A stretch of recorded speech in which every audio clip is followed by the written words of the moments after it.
కొబ్బరన్నం ఎలా చేయాలో చూద్దాం. కుక్కర్లో ఆయిల్ వేసుకొని జీలకర్ర, దాల్చిన చెక్క, బిర్యానీ ఆకు, జీడిపప్పు వేసి వేగనివ్వాలి.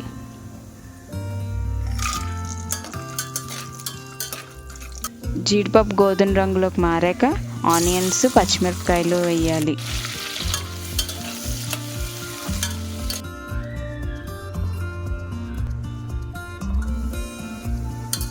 ఇవి బాగా వేగాక అందులో పుదీనా వేయాలి.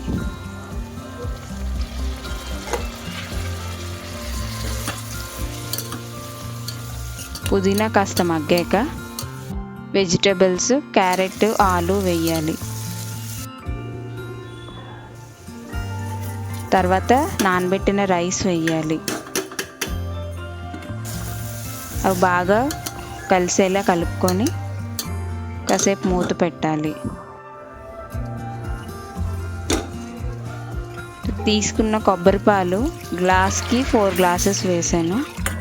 వేసి బాగా అంతా మొత్తం కొబ్బరి పాలు వేసాక మొత్తం కలపాలి.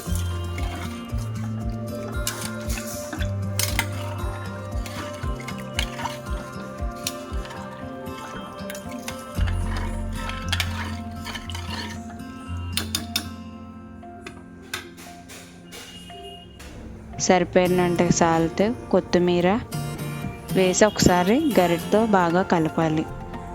కుక్కర్ పెట్టుకొని 4 విజిల్స్ రానిస్తే మనకి కొబ్బరి అన్నం రెడీ అయిపోయింది. మా అమ్మాయి తిని ఎలా ఉందో కూడా చెప్పింది నాకు.